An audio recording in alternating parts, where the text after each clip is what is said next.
All right, good morning, everybody. We'll grab our seats and get started. So, my name is Mike Farrar, and it's my pleasure to introduce Sean Tracy, who will be presenting this morning's seminar. So, Sean did his bachelor's at Tufts University in Massachusetts. He then had a brief foray, starting out his career in cancer research at the Dana-Farber Cancer Center, where he worked on identifying mutations in the EGF receptor that rendered them susceptible to specific pharmaceutical agents for lung cancer.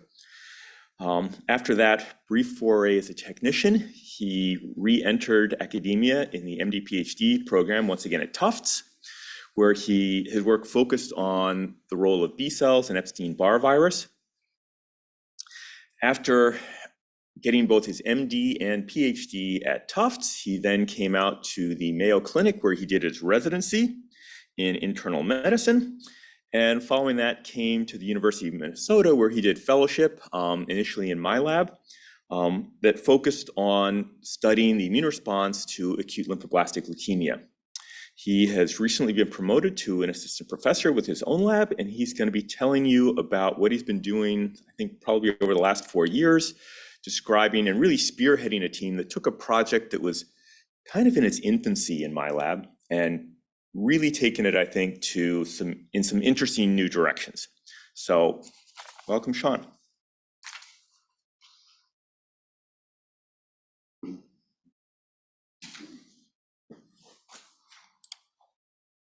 All right, good morning.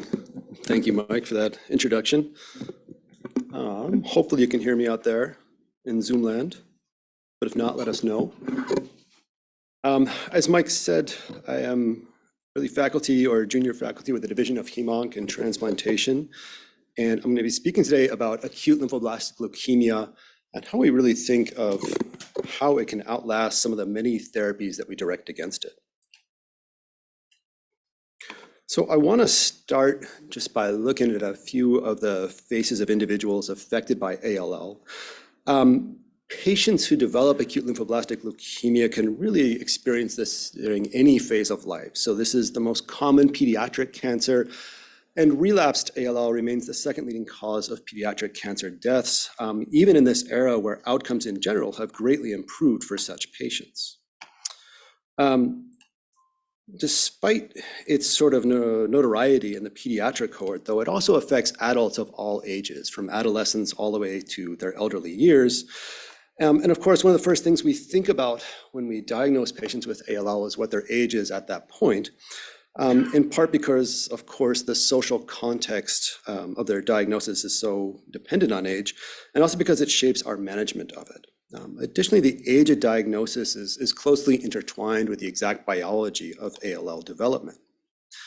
And for this talk, I don't think we have to get into sort of the immediate details about the whole spectrum of cellular and genetic changes that give rise to ALL, but I think it's helpful just to review that it's a disease that originates in early lymphopoiesis. And lymphocytes are white blood cells that are generated initially in the bone marrow, originating from hematopoietic stem cells. These give rise to a series of cell types that include common lymphoid progenitors, which can bifurcate into either B cells, which complete some more maturation steps in the bone marrow, or T cells, which progress to the thymus before maturing and entering circulation. Either of these two pathways can lead to the development of ALL when either T cells or B cells start to divide uncontrollably, resulting in the two sort of major subtypes, which are T cell and B cell ALL. Once ALL is diagnosed, ideally therapy is initiated really within hours to perhaps a few days of the diagnosis. And one of the things we try to do early on is to risk stratify a given patient's disease. That is, we try to understand whether a given patient is likely to be cured with chemotherapy alone, or whether they're likely to benefit more from bone marrow transplantation or other intensive approaches to maximize their chances of cure. And there are several factors that go into risk stratification, including basic clinical features such as a patient's age, what their presenting white blood cell count is, and other things. But really more and more, I think what we're starting to understand is that it's the degree to which their leukemia plummets after that first couple of rounds of chemotherapy that really predicts what their long-term outcomes are going to be.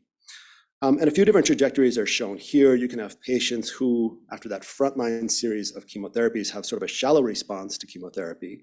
We know those patients are at much higher risk of experiencing relapse or even just primary refractory disease, which even in the modern era is still associated with poor long-term survival. At the other end of the spectrum, you can have patients experience sort of a deep and brisk reduction in their leukemia burden. We know those patients who convert to really having no measurable residual disease or MRD negativity are much more likely to experience cure from chemotherapy alone. As you can imagine, as we give patients more and more rounds of chemotherapy, which can stretch out for months or even up to 3 years in duration, that can lead to a whole series of various toxicities.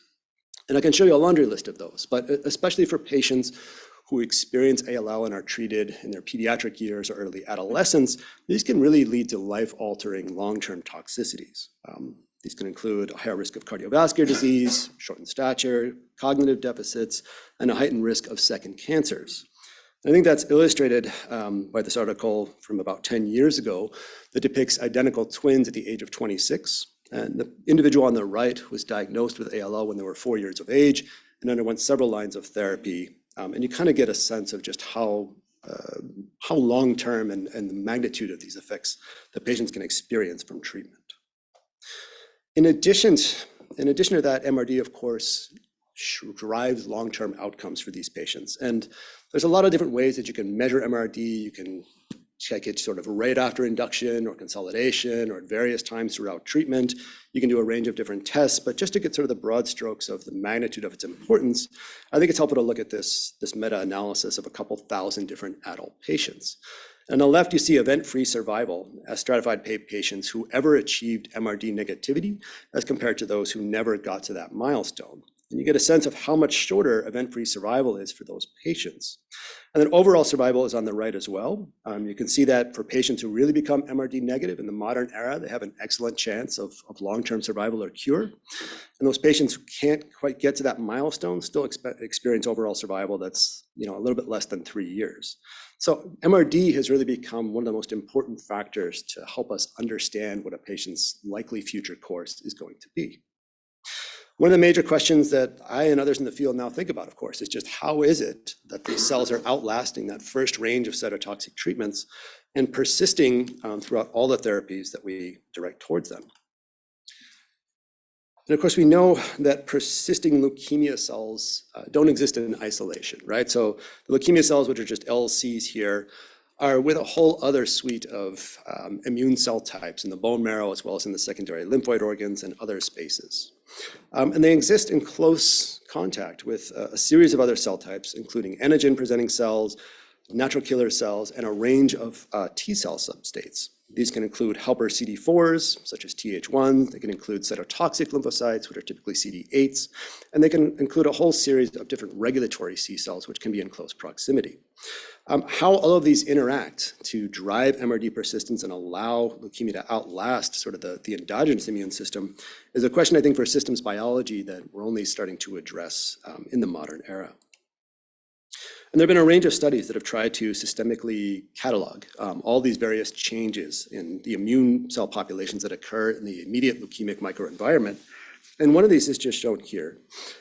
This is just one that I kind of grabbed from the literature, but it kind of took a typical approach and created tissue microarrays from bone marrow biopsies, and then used a series of lineage-defining antibodies to really say what type of immune cells are present around ALL specifically.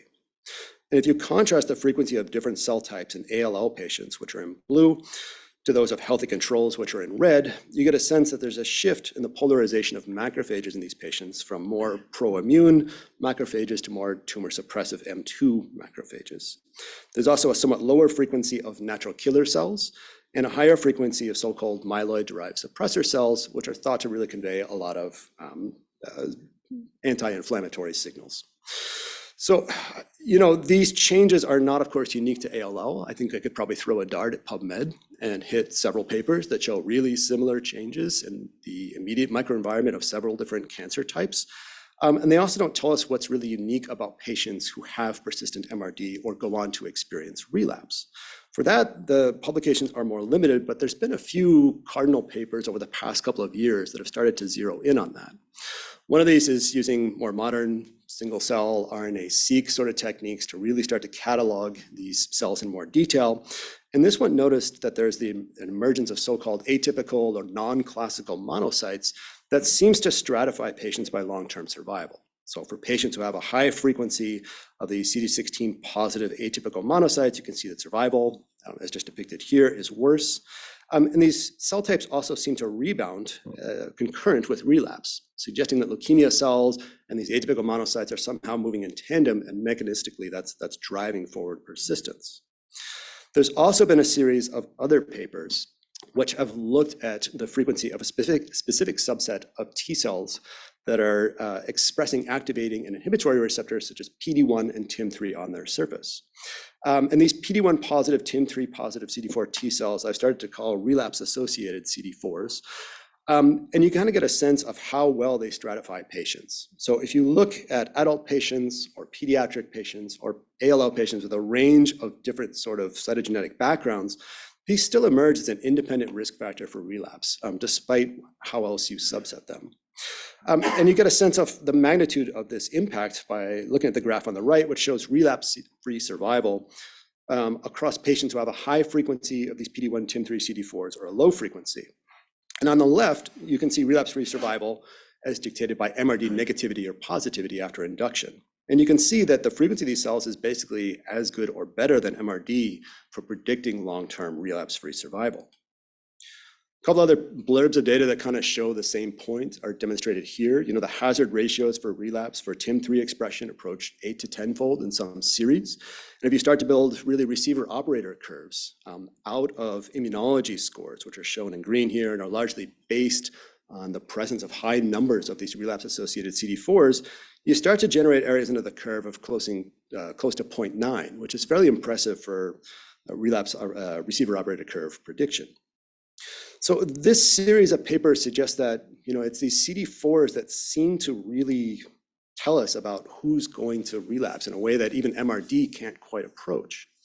And I think it's worth recognizing that the conclusions from those papers that CD4 T cells are somehow important here somewhat contradict a broader opinion in the field that T cells in ALL probably aren't doing very much. And I think that opinion is kind of based on older studies looking at the relative mutational burden of ALLs compared to other cancer types. And this data is shown very frequently in similar series, but what it just shows is the overall mutational prevalence of mutations in a variety of different cancer cell types. And on the far right, you see things like melanoma, various kinds of lung cancer, bladder cancer. These all have a pretty high mutational frequency, and therefore a predicted high frequency of neoantigens, and probably a more robust T cell response in general. All the way over on the left is ALL, just close to pilocytic astrocytomas, and really kind of the laggard when it comes to a high predicted rate of somatic mutations, neoantigens, or T cell responsiveness. But despite that low frequency of somatic mutations, a couple other studies over the past several years have started to challenge this idea that CD8 and CD4 T cells are somehow benign in ALL or somehow not involved in anti-leukemia control. One of those is shown here. This is a group out of St. Jude's that looked at pediatric ALL patients, and they used tetramers, which are a reagent that can really recognize T cells based on their specific antigen specificity.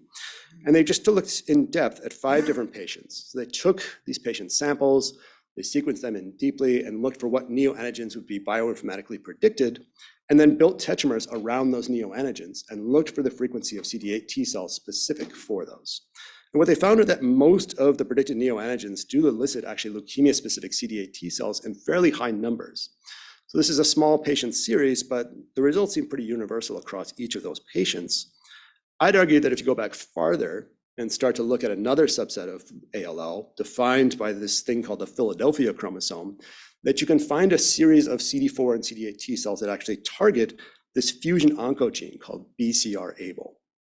And BCR-ABL occurs when there's this reciprocal translocation between chromosomes 9 and 22 that results in this little mini Philadelphia chromosome, which really results in constitutive activation of the ABL kinase and is a key transforming event in a defined entity called Ph-positive B-cell ALL. And if you go back and look at older papers that were sort of before a lot of tetramers were used as widely as they are now, these really looked at using ELISpot assays and classic immunological techniques to look for the presence of BCR-ABL specific CD4s and CD8s.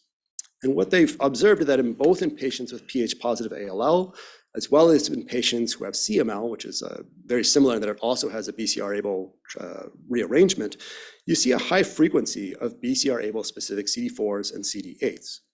Not only are they observable in the peripheral blood and the bone marrow of most or all patients observed, but there seems to be this inverse relationship between the frequency of these effector cells and the overall leukemic burden. And you can see that as relapse occurs, these cells start to die off, or at least not to be detectable, suggesting that they're probably playing an active role in leukemia control. So to summarize sort of the background here, BLL can clearly outlast cytotoxic chemotherapies. We quantify that as measurable residual disease, or MRD. MRD persists with multiple different changes in the bone marrow microenvironment, but one of the strongest sort of correlates of relapse appears to be the presence of these PD-1 positive, TIM3 positive CD4s. So a few years ago, when I joined Mike's lab, I think one of the basic questions I had is, what is the fundamental biology underlying these CD4 T cells? Why do they seem to correlate with relapse so well?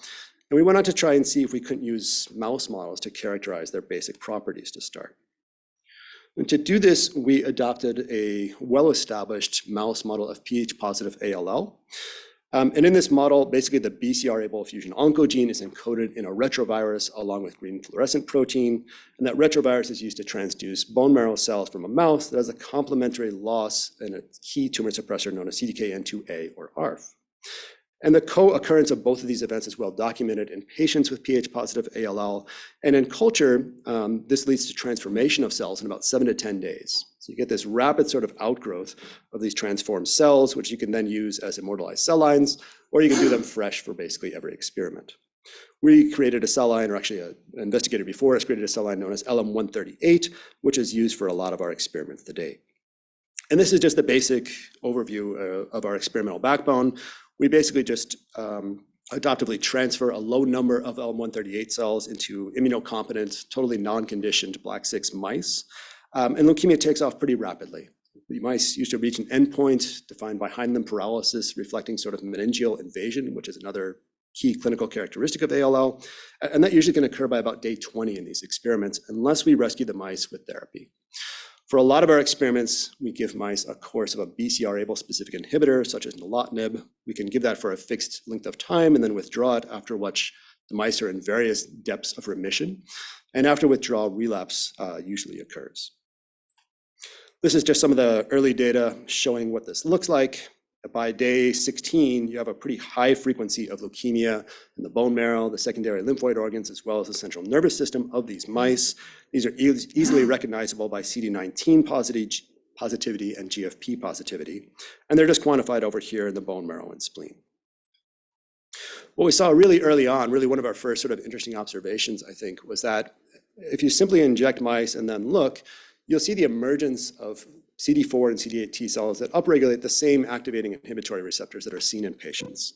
So this shows, I think at day 16, CD4 T cells, and we've just gated on PD-1 positive CD4 T cells here.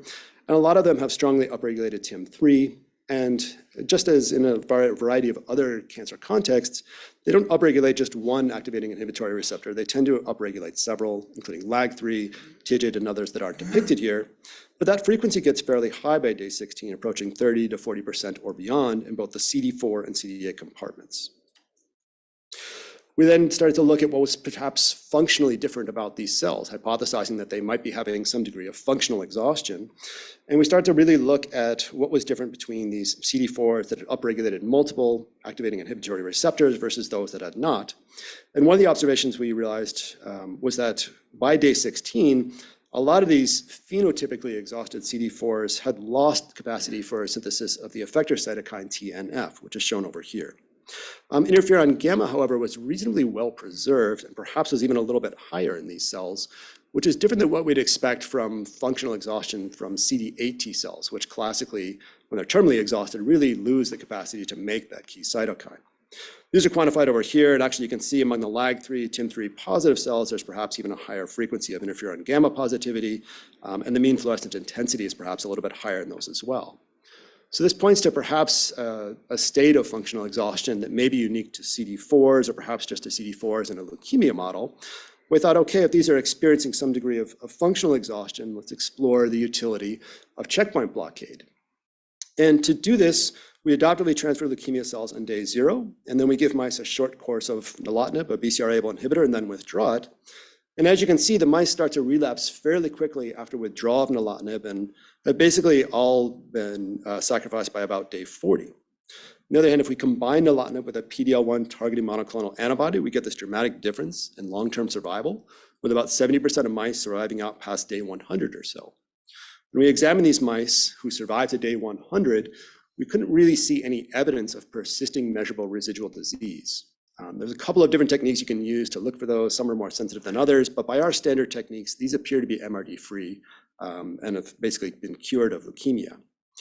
We've repeated this experiment a few different times, and if you look at mice that are at day 60 or 70, sometimes you can still see low-level leukemia at those earlier time points, pointing to sort of ongoing equilibrium that's being established at that point. We also wanted to know, of course, are T cells contributing to this effect? We repeated this and depleted CD8 T cells, and you can see loss of much of that protection from this dual therapy approach occurs.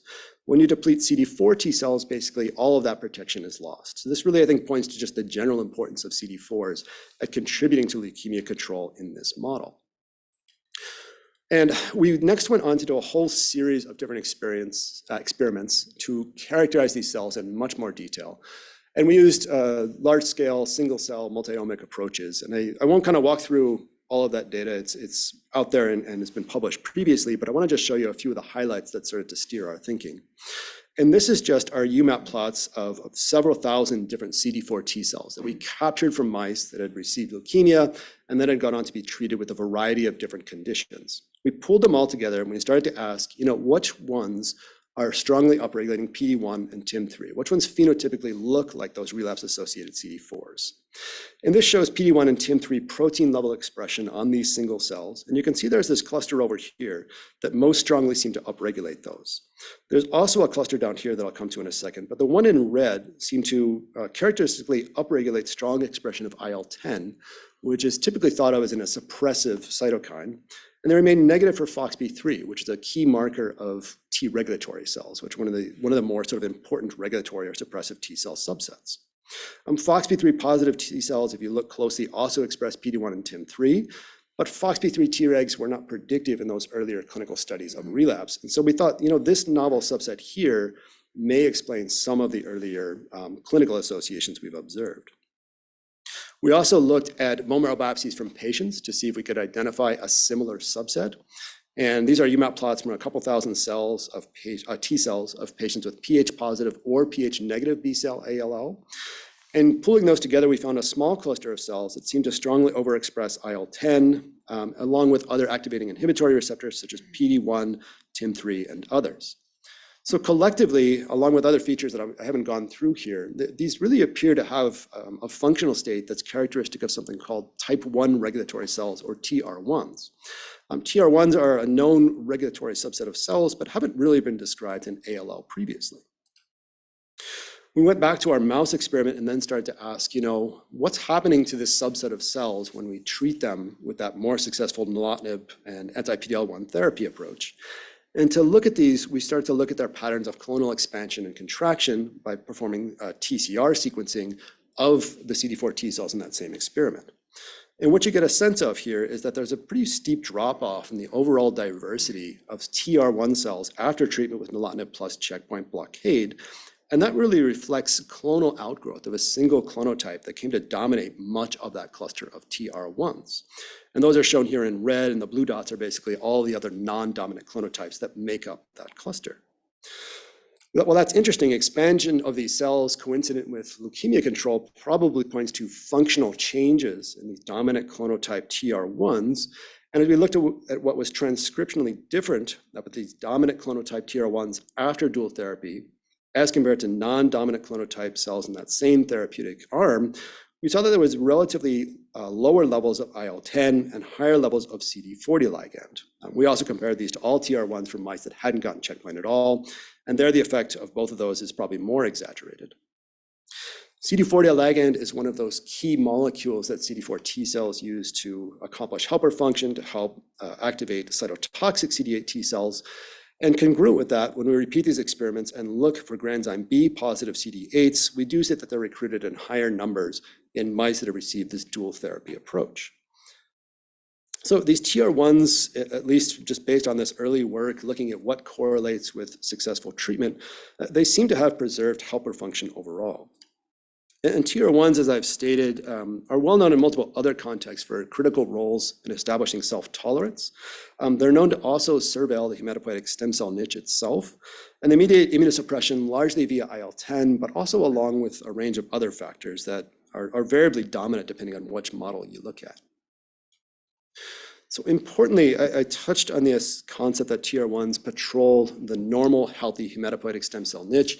And right about the time we were summarizing that first story, a second paper came out from a different group that was looking at TR1s basically in that space. And the model that they developed, that I don't have time to kind of walk through, was that when hematopoietic stem cells accrue mutations just in the course of healthy development, they can present neoantigenic peptides in a class II context to CD4 T cells. And they really defined this as almost an immune circuit that starts to develop between these mutated hematopoietic stem cell clones and CD4s. These CD4s seem to take on a TR1-like state and really upregulate IL-10 and lose CD40 ligand.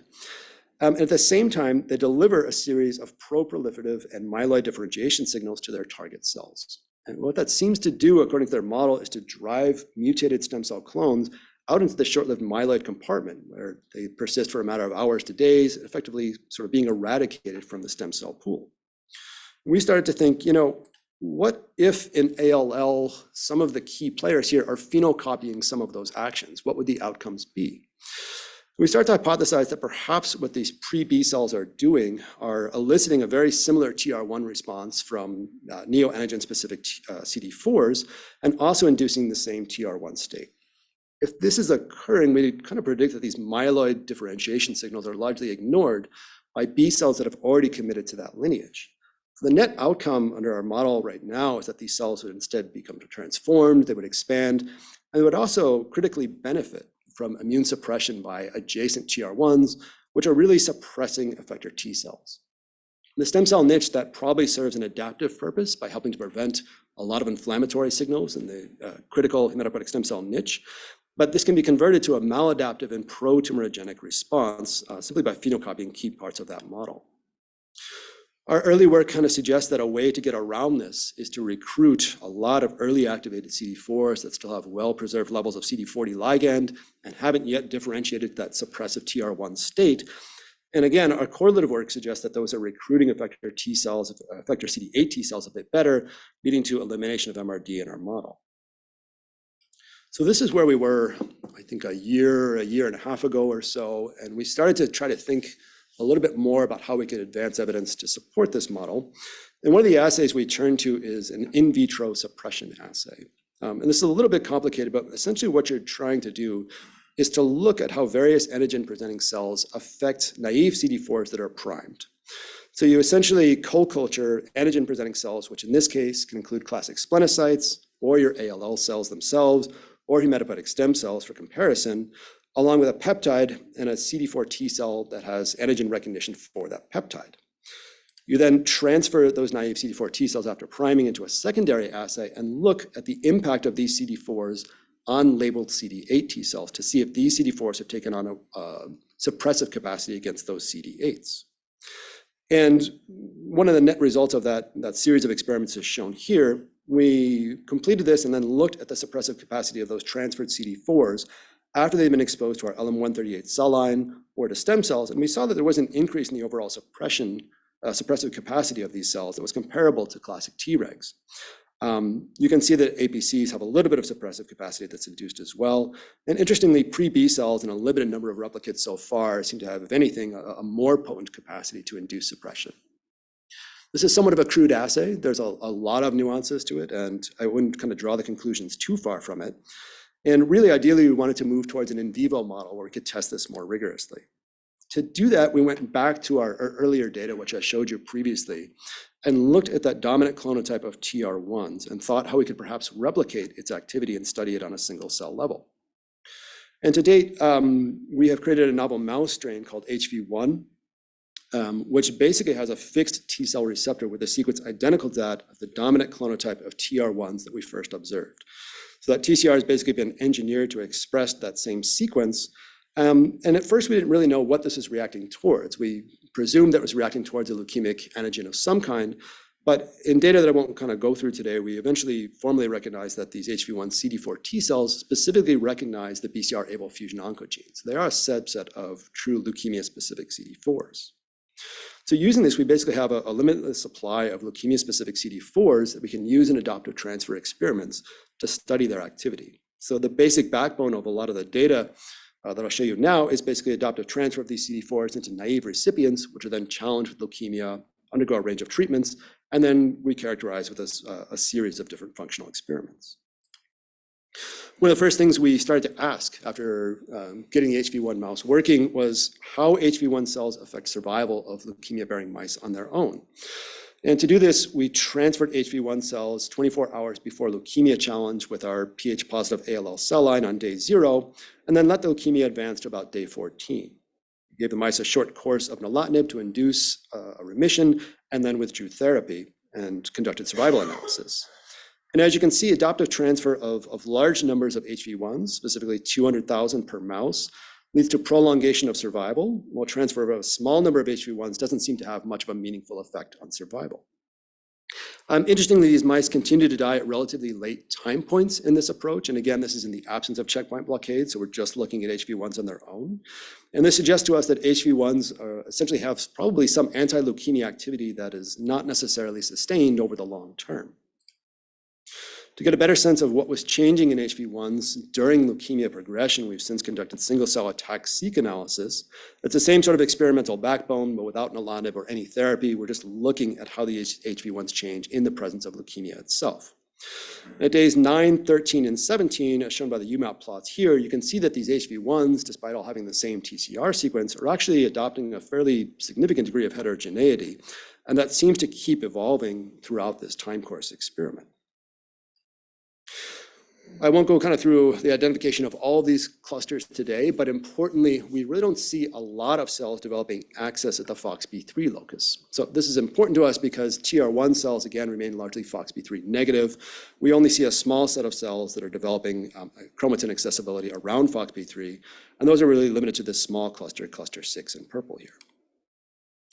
Instead, most HV1s early on seem to bifurcate into a couple of different major classes in clusters 4 and 1 from top to bottom at day 9. We're still kind of working through this data set, but our early impressions are this seems consistent with a bifurcation into either a T follicular helper-like state or a TH1-like state. And those are just two different subsets of CD4 T cells. And that's supported by, among other data, a higher accessibility at the CXCR5 locus and lower accessibility at TBX21 or TBET, which are both well-defining features of those two subsets. Through day 9 and 13, you begin to get continued evolution of these subsets of cells. But I think what's really most interesting is that by day 17, regardless of which way they differentiate early on, most of them have developed accessibility of IL-10. And our interpretation of this so far is that an IL-10 sort of regulatory state of these cells becomes superimposed on them, regardless of what their initial differentiation is.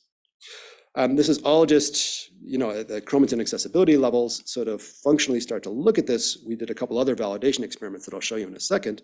But I also want to point out that we did look as well for co-current features of exhaustion. And again, earlier we had seen some changes in TNF in these cells, by looking by flow cytometry.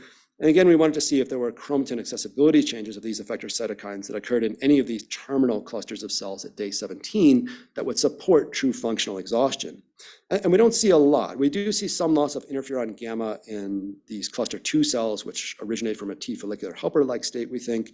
But for the most part, these cells seem to still be capable of TNF and interferon gamma synthesis, consistent in our minds right now with an argument against their adopting true functional exhaustion. This is some of our validation data that we've started to develop for this model. We've created an HV1 by IL-10 reporter strain by crossing HV1 mice with IL-10 GFP, and then transfer those cells into naive recipients, which again were the challenge with LM138s. Capturing HV1s at identical time points as our prior experiment, you start to get a sense again of how much that leukemic burden takes off in the spleen and other sites at those advanced time points. But what you also observe are that these HV1s over time, again, start to strongly upregulate IL-10. And about 50 to 60% of them have begun to express this at late time points. Concurrent with that, in agreement with our earlier polyclonal mouse experiments, we also again see loss of CD40 ligand. So you can see that expression level is relatively well preserved at day 9 and then drops off to 20% or so by day 17. So I think this is consistent with the idea that the HV1 mouse model is behaving similar to our early polyclonal experiments. And really, it's these early CD40 ligand high IL-10 low cells that we need to recruit in bigger numbers to really effectively control MRD. In addition to this series of experiments, we're also trying to understand, of course, whether the CD4s and leukemia cells are coming into direct contact, because part of our model, again, are that these CD4s are recognizing leukemia cells by recognition of these neoantigenic peptides in an MHC2 context. And sort of a large impetus in the lab is to try to get multi-parameter immunohistochemical techniques off the ground. And we've been doing this in a range of ways to try to identify 20, 30, or 40 markers simultaneously in tissue section. So I'll just show you some of the examples from our early data as we try to learn to recognize basically all of the cells in the leukemic microenvironment simultaneously. This is experiments from a femur of a mouse at day 17 that's been injected with leukemia cells. As you can imagine, by this point, most of the bone marrow we think should be overrun with our LM138 cells. The LM138 cells express this congeneric marker, CD45.1, and they're adoptively transferred into CD45.2 recipient mice. You can appreciate that there is some staining we think here for CD45.1. The background is fairly high. It's somewhat weak, but these are at least provisional leukemia cells in our mind. We note that when we start to layer on these different channels that, as expected, most of these C cells are CD19 that also seem to be positive for CD45.1. And we also have started to work with an anti-GFP recognizing antibody to see that those cells remain GFP positive and recognizable just by that marker. As we layer on the GFP channel, you can see that, yeah, indeed, most of these CD45.1 transferred cells are also 19 and GFP positive, confirming that we're able to recognize these in their host background. And then my question, of course, is can we look at all of the endogenous cells of the immune system as well, which should be recognizable by a CD45.2 antibody. And it's a little bit hard to see. You get more and more colors as you layer on channels for these sort of images, but you get an appreciation that there are still some recognizable host cells in this advanced leukemic mouse. And of course, in the end, we want to be able to recognize CD4 T cells. And I don't have many in this field of view because I think they're sort of crowded out at these late leukemia time points. But you get a sense of the pink labeling of the CD4 T cell right in the middle, which seems to be in close contact with at least 2 different leukemia cells at that point. So we think this is going to be an important direction for the lab to be able to really characterize the entire evolving immune microenvironment of the mouse as well as primary samples simultaneously, and give us a sense of how these, the topography of these cells really changes over time. So that to us is sort of interesting basic science, and I think it's been a fun couple of years in the lab, kind of starting to understand maybe how MRD persists in these states. But of course, my role is really in the division of Hem-Onc, and eventually I want to find ways that we can leverage this into improving outcomes for patients.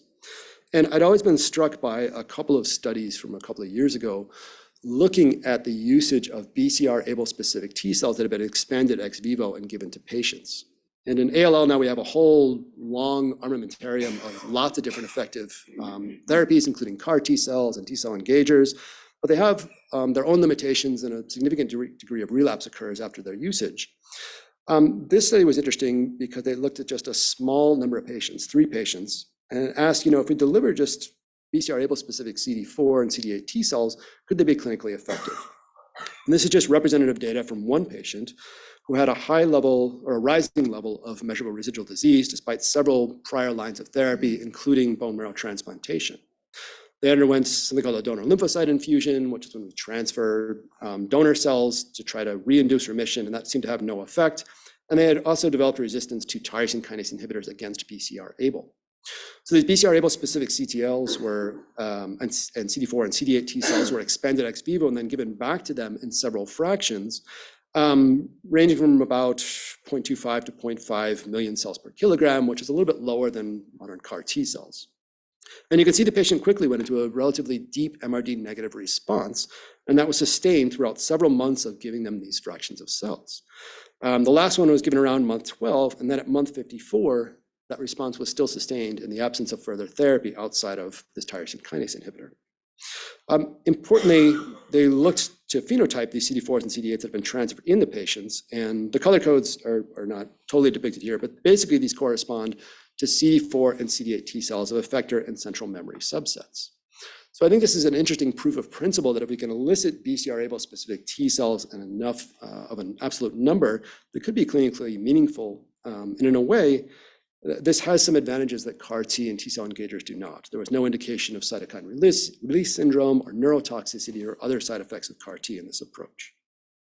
But of course, this is cumbersome, right? You have to make cells for every individual patient, expand them, give them back. It's not something that's going to be easily scaled, I think, to large numbers of patients. And a cleaner way to do this, I think, would be to induce high numbers of BCR-ABL specific T cells with alternative approaches that can be used off the shelf and without needing cell therapy. So to induce BCR-ABL specific CD4s, we really have to replicate a lot of what antigen-presenting cells are doing themselves, which is deliver a specific neoantigenic peptide in an MHC2 context, along with important co-signals such as CD40 ligation. And to date, we haven't really seen clinical uses or clinical ways to achieve that very well. But we have developed ways, or the CFI has developed ways, along with others, of specifically recognizing particular CD4 T cells based on their peptide specificity. And this was done by Mark Jenkins, along with others, by basically creating synthetic versions of these MHC2 molecules. These are called monomers, and they're just covalently attached to the peptide of interest. And on their own, they really don't have enough avidity, I don't think, to really engage CD4 T cells quite well. So they're typically tetramerized via biotin and streptavidin conjugation into these larger molecules, which allow basic immunologists to really recognize antigen-specific T cells quite well. These have had a long history of success here, and we have started to kind of push forward in recognizing BCR-ABL specific CD4 T cells in the lab through a whole series of experiments over the past several years. And currently, this is led by a member of Mark Jenkins' lab, Dr. Dilapant, who's kind of pushed these tetramers through several different levels of iterative improvements. And you kind of get a sense that if you vaccinate a mouse against a BCR-ABL peptide, these newer reagents are much better at recognizing the large numbers of CD4s that are elicited with this approach. And those are just quantified over here on the right. So tetramers themselves are probably not a great therapeutic tool, right? They're relatively short-lived. They're quite biologically fragile. So one of the things that his group and our group have started to think about are ways that we could basically churn aspects of these tetramers into therapeutic tools. One of those is basically to conjugate these BAP tetramers onto FC dimers, which creates a much more long-lived molecule that can be delivered quite effectively and may be able to effectively stimulate specific T cells. And this has been done already using a model peptide, not BAP or not BCR-ABL peptides in this sense, but instead something called MOG. And as Dr. Dilapant has kind of worked through different iterations of this, you get a sense of the high number of activated T cells that you can accomplish with these approaches. So I think this is an interesting idea. I think it has some nice potential to elicit BCR-ABL specific T cells. The broader significance of it may be that if you can do this, you may be able to do it for other neoantigens and other cancers, and really start to develop an off-the-shelf modality to elicit these neoantigenic specific T cells in many different cancer subtexts. Okay, I'll just kind of summarize some of our major features at this point, and then I'm happy to kind of open up the conversation. So to summarize what we've seen so far in our first 2 years of the lab, we've used this mouse model of Ph-positive ALL, and we've been able to accomplish eradication of MRD in these mice in about 70% of treated mice when we give them this BCR-ABL inhibitor along with anti-PD-L1 checkpoint blockade. This doesn't seem to be limited to the TKI, the tyrosine kinase inhibitor that we use, nilotinib. Similar results have been seen with dasatinib along with other checkpoint approaches, and this really seems to be a well-reproduced feature of this at this point. This eradication in our hands seems to correlate with the expansion of CD4 T cells that have relatively high levels of surface CD40 ligand expression and relatively low levels of IL-10. And I think one of the major things we're trying to work out if checkpoint kind of steers differentiation of these cells to permanently have this more sort of pro-helper phenotype, or whether these are just early expanded CD4s. I tend to lean towards the latter explanation right now, that these high CD40 ligand expressing cells ultimately are just going to keep adopting this IL-10 high suppressive state in the leukemic microenvironment. But I think if we can find ways to steer them away from that terminal trajectory, that could be enormously helpful. And then finally, as a basic features of our model, we think part of what ALL is doing in this context is really phenocopying a lot of the key features that hematopoietic stem cells have in the healthy bone marrow context, and turning sort of the normal tumor preventative properties of that approach into what is ultimately sort of maladaptive and immunosuppressive in the leukemic microenvironment. So I'll close just by thanking a whole series of people and institutes and entities, not all of which I managed to get on the slide. But I especially want to thank Michael for our lab. Mike's been a great host to me for the past several years. He emails back 10 times a day, probably more than is healthy for either of us, but it's been really a fun collaboration for several years now. Rishi's here and really did a lot of the key work. The HV1 mouse is entirely his creation. A lot of the data was really comes from his labor. Miriam is a key technician who's getting our spatial proteomics work off the ground, and Lynn and Gregory, or Gray, are other key members of the lab. We've really, we could not have succeeded at all without, and helped to keep us in line day to day. Veronica Bacanova, Jeff Miller are my other key clinical mentors, and then Dr. Dielpont is a key member of Mark Jenkins' lab who helps as well. So with that, I'm happy to kind of wrap up and take any questions.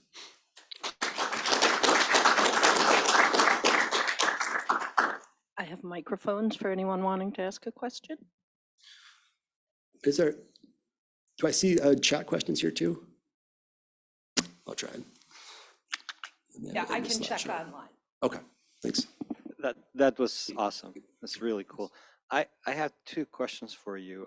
The first one is, how much of the changes that you see in the microenvironment do you see peripherally? I mean, we think of these leukemias as expanding into the periphery and having a large recirculating pool in addition to taking up bone marrow and organs, right? So yeah, can you quantify any of these events peripherally to use in monitoring your patients as far as how they're going to respond? Yeah, you can. The PD-1, TIM3, CD4s, those relapse-associated CD4s, show up in the peripheral blood of patients at diagnosis too, especially those that have sort of high circulating blast numbers, which is not every patient.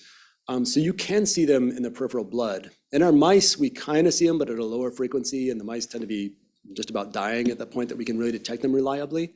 But our mice, I don't think, really have a high degree of circulating blasts either. So it may not recapitulate that feature.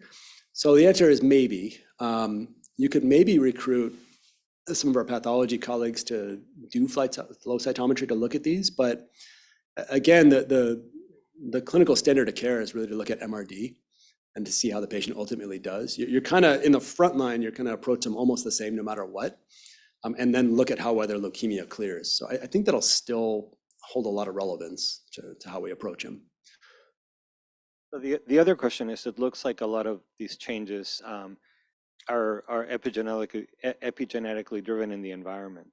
Yeah. Have you thought about using like a nuclear bomb chromatin disruption approach and using HDAC inhibitors or methyltransferase inhibitors to see if it alters the course of development of these cells? We haven't done that yet. It's a good idea. As you know, those things kind of do a lot of changes to chromatins, and so they might improve things, or they might not.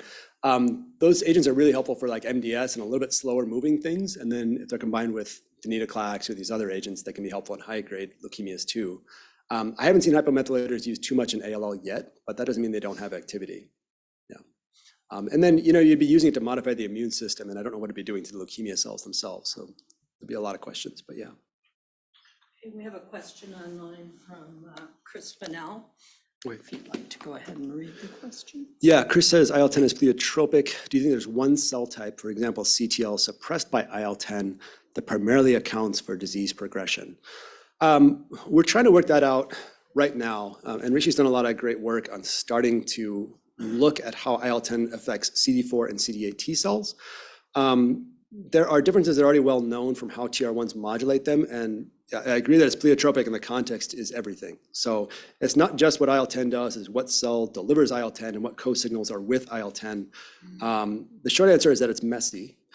And in terms of what cell type that's suppressed by IL-10 that primarily accounts for it, I'll give you a little bit of insight just to our really up-to-the-day level of thinking. I think it probably actually affects early naive CD4 T cell priming. I think Rishi would agree with that too. And actually, it's the effector CD4's expansion that's being suppressed by these. And so to prove that, we have an experimental backbone where we adoptively transfer sort of the leukemia experience to IL-10 high CD4s and see if they prevent good early expansion of effector CD4s. But that work's actually, right in progress right now, so I'm not totally certain yet. Do we have any other questions? Oh, hang on.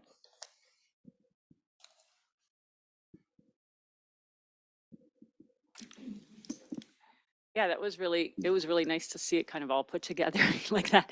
I am wondering about, when you give the BCR specific T cells, right, you get about like a 50% long-term survival of the mice. Are you able to sort of compare the T cells of those who are destined to survive versus those who are destined to relapse? I'm thinking like, could you do a bone marrow aspirate at day 17 and do that multi-omic, Yeah, it's a great idea. And we had the same concept when we wanted to look at our earlier studies of which mice survived and didn't survive dual therapy. Yeah. If you have checkpoint, like what, it's only 70% survival, not 100% in repeat experiments. We haven't done it yet. As you know, we'd like to get live, bone marrow biopsies going in these mice because doing mouse by mouse experiments would be really powerful. We haven't done it. And I think one question we still have is, of those mice that are still lingering, does relapse just continue to occur? Is there actually a difference? And survivors are not, so I don't know what the long term is for But these you could mice. still, compare short term versus long term. But I guess my question really is a technical one. Can you do that like spatial multi-omics on just aspirates, like just smears? You can characterize them, but you've lost the spatial information, I think, if you get an aspirate. But I guess what I'm getting at is like, can you do multi, staining on those Yeah, very small I think you could do single cell RNA-seq. I think you can certainly do high parameter flow. Yeah. You could do you could spin them down and do spatial, but then Yeah. again, I don't know if that's the best technique for that specific approach. But you can definitely do single cell and all kinds of other investigations. Yeah. And there's ways now to archive these and fix the cells and put them all in the freezer and then just run them at the same time so you can see your survival history and then retrospectively pick out the right ones, right? Yeah. Or you could just do it, like like at whatever time point, if they're alive at that point, what are the T cells, Whatever time point maximally discriminates them. Exactly. Yeah. Something like that. Anyway, cool. Yeah. Big-seq, yes, another one that I've seen. just Physically interacting cells is kind of an interesting approach now, where you do flow and you actually look for your doublet gate and then look for co-staining of markers, and that theoretically can tell you what cells are physically co-localized. So people have taken those multiplets and sequenced them and then start to look at the signatures for which cells are close to each other. We've done a little bit of pilot work, but it's one of the 100 things we'd like to do all at once. All right, any more final questions? I think there's one in the chat. One more, all right. I can read, yeah. So Veronica Bacanova says, excellent talk, well done. If TR cells are in peripheral blood, is there a risk they can be transduced during CAR T manufacturing from autologous T cells? Yeah, I think that's an interesting question. And a couple of years ago, Carl June published a paper looking at CAR T cells in CLL patients, just 2 patients.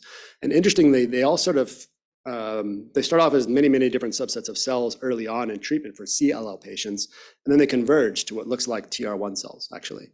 And that's well after leukemia has been cured in those patients, so I don't know how much of an anti-leukemic role those have. I think you certainly can transduce those cells, and I think those CAR T cells can probably adopt the same phenotype in the leukemic microenvironment, and themselves may take on the same sort of pro-tumorigenic role. So I think it's a good question and something we want to model. We're trying to get our CAR T protocols off the ground now too, so we may be able to answer that at least in a modeling standpoint. All right, let's thank Dr. Tracy one more time. Thank you.